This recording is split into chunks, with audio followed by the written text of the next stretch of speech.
Okey, Assalamualaikum warahmatullahi taala wabarakatuh. Kita sambung dan selamat pagi. Kita sambung lagi ya.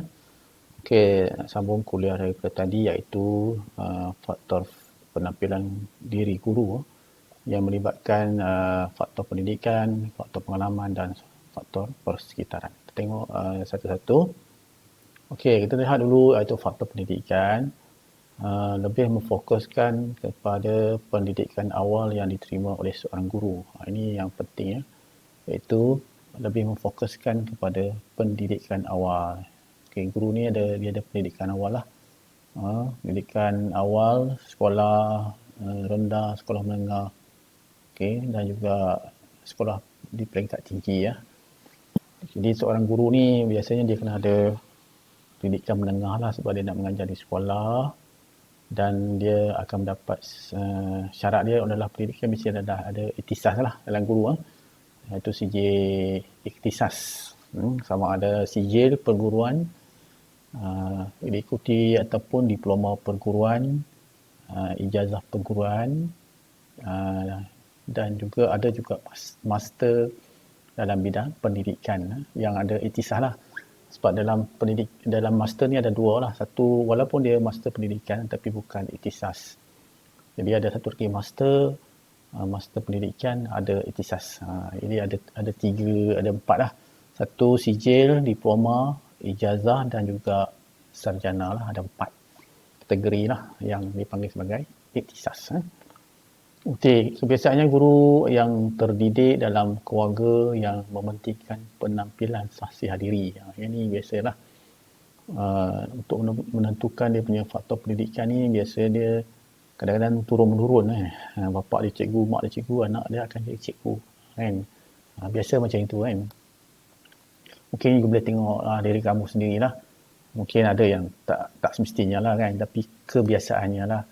Mak dia guru, bapa dia guru, anak pun akan jadi guru ataupun lebih baik lagi jawatan dia lah. Ini adalah dipanggil kebiasaan guru yang terdidik dalam keluarga kan. Jadi sebab tu yang penonjolan dari segi sahsiah diri, dia akan lihat guru, bapa dia turut akan menonjolkan penampilan diri dalam amalan kehidupan dan perkhidmatan yang diceburui. Okey. Dari segi faktor pengalaman hidup dan kerja seorang guru dapat mempengaruhi sikapnya sama ada ke arah yang lebih positif ataupun negatif. Ini bergantung ke pengalaman lah. Macam saya sendiri pun ada pengalaman.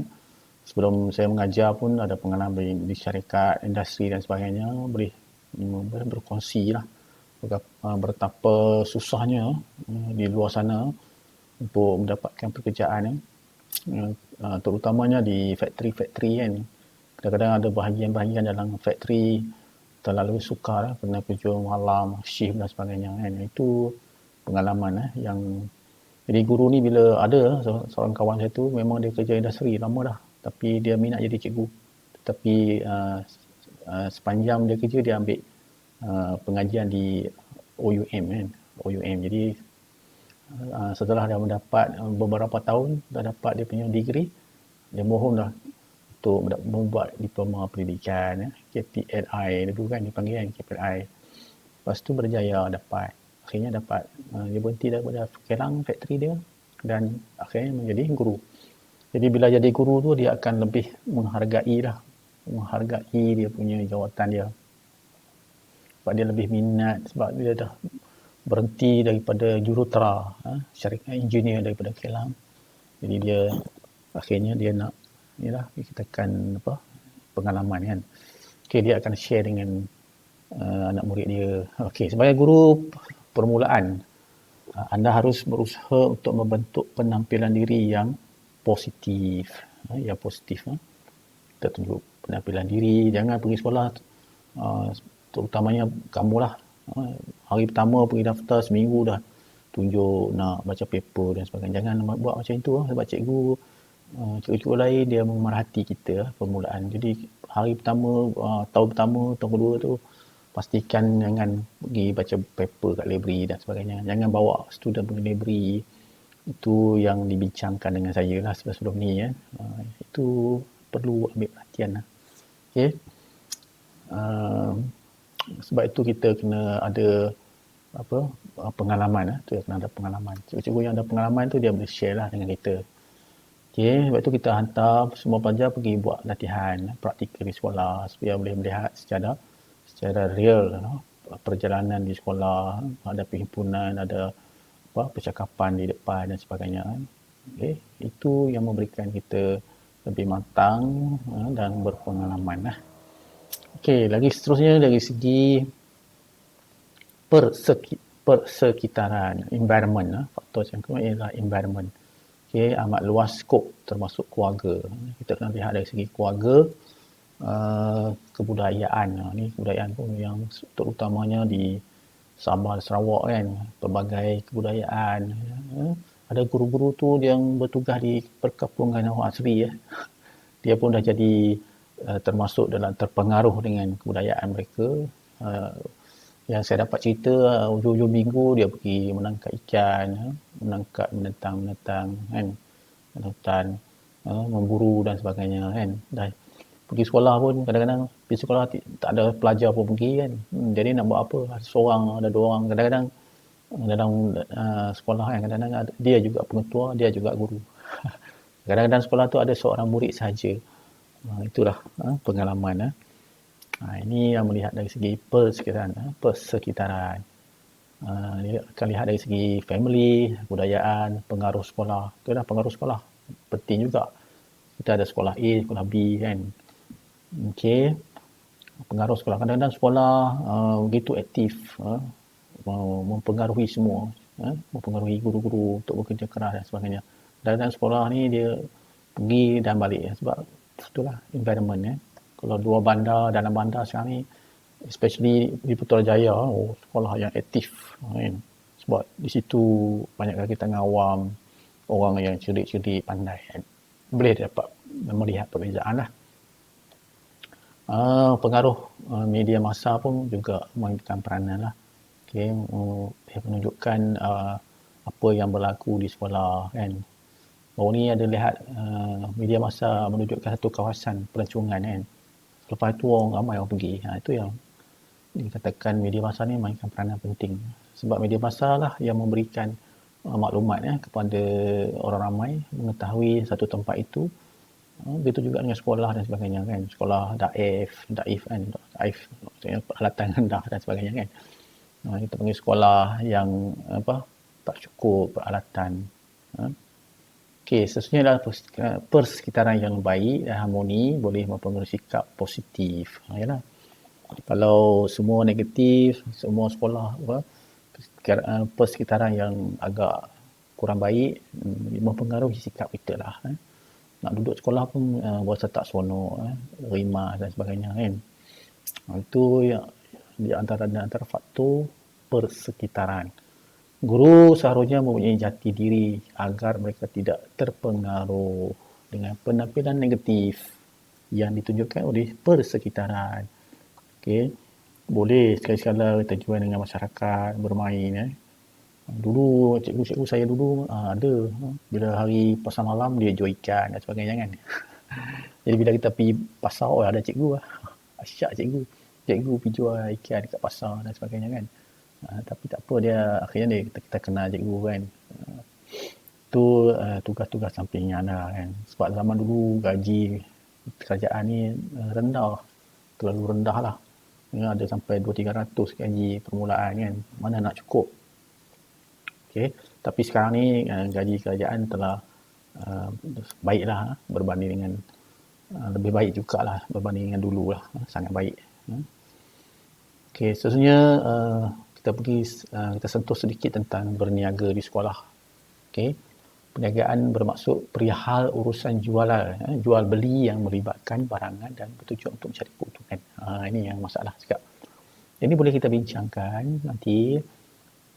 Guru-guru banyak sekarang ni jualan secara online. Banyak iklan dekat Facebook. Macam-macam lah dekat media sosial sekarang ni banyak. Jadi dia buat perniagaan. Okay. Tapi itulah, nak buat perniagaan ni kalau boleh tidak boleh mempengaruhi mengganggu tugas hakiki lah kan. Okey, ada juga dulu cikgu-cikgu berniaga di sekolah menjual batik dan sebagainya kan. Banyaklah sekali balik ambil barang bawa datang sini jual dan sebagainya. Okey, banyak juga guru-guru main kutu di sekolah. Okey. Kan main kutu barang dan sebagainya, dapat topaway dan sebagainya kan. Ini melibatkan dengan perniagaan dan sebagainya lah. Okey, melibatkan produk ataupun perkhidmatan kepada pelanggan. Untuk ejaan salah sikit melibatkan produk, pembelian barang. Okey, ramai guru terlibat dengan perniagaan di sekolah, sama ada secara terus ataupun sistem MLM, multi level marketing. Ini yang banyak memang ada lah marketing, sebab marketing ni boleh buat di rumah, tak buat di sekolah pun boleh buat di rumah malam dan sebagainya kan. Memang ada lah.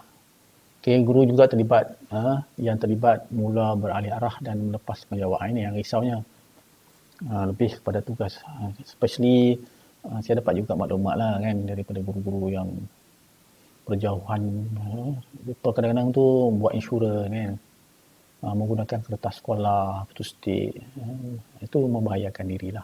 Okey, putus state kertas sekolah tapi tujuan untuk guna peribadi, itu salah lah. Tak boleh guna kertas sekolah, kena beli kertas sendiri, mesin putus state pun kena beli sendiri, tak boleh guna yang sekolah punya. Itu salah tugas tu kan.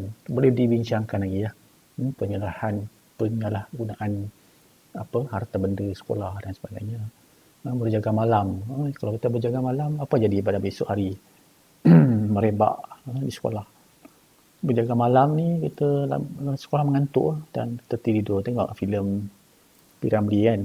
Malam dia main muzik night club. Lepas tu besok pagi mengantuk di sekolah, tertidur dalam kelas. Dah mulalah suruh budak baca. Okey, hari-hari main bola kan, hari-hari main bola. Hari-hari cikgu tidur, hari-hari cikgu tidur, mari kita main. Takut jadi macam itulah. Akhirnya pengetua datang kan, beri warning kan, jangan jadi macam itu. Itu contoh Piramli dah buat lama dah, memang berlaku kan. Tapi akhir-akhir ni gaji guru dah tinggi, gaji dah banyak, guru dah hebat-hebat sekarang ni, grade 52, grade 54, gaji dah banyak sangat dah. Jadi mungkin dah mudah-mudahan itu dah kurang kan, dah kurang. Okey, tugas benar dianggap sampingan, ini bahaya ni. Okey, menyalahi etika kerja. Okay, tugas benar dianggap sampingan. Itu yang haru. Tidak menghargai amanah yang diberikan kepada mereka. Ini saya pun risau juga ni. Mudah-mudahan lagu ni kan. Mungkin beratlah nanti di akhirat, nanti berat kan untuk jawab semuanya kan. Kita kena, jangan ambil mudah lah. Okay. Ketika musim perayaan juga menimbulkan peluang berniaga. Hal ini pasti berlaku lah. Jual kuih, muih dan sebagainya, baju raya, tempah pakaian. Tiap-tiap minggu sebelum raya tu bawa balik kuih kan. Banyak memang ada berlaku. Ini boleh dibincangkan lagi dalam perbahasan kita lah akan datang. Perniagaan di sekolah kan. Perniagaan di sekolah. Saya sedang mencari tajuk lah. Okey, mewujudkan budaya yang tidak baik di sekolah. Minggu Suai kenal dengan menjadikan tempat individu yang dijemput mempromosikan barangan kepada ibu bapa. Ini satu hal jugalah. Menjual baju batik, menjual baju baju sekolah, ada logo sekolah dan sebagainya kan. Itu pun satu perniagaan juga. Ibu bapa ni bila dah datang sekala ni, beli je lah kan. Bukan saja di sekolah, kita lihat di mana-mana pun ada, di universiti pun ada, di politeknik pun ada ni. Tapi ini dalam dia ada koperasi dia masing-masing lah. Okay. Ada koperasi. Okay. Kita teruskan lagi. Guru berkempen murid menyertai tuition yang dijalankan. Ini pun satu juga. Tuition yang dijalankan. Kat sekolah mengajar tak macam mana sangat. Tapi bila buat tuition tu, terlalu detail lah. Detail. Jadi murid-murid suka untuk buat tuition kita. Okay. Jadi kita sambung lah.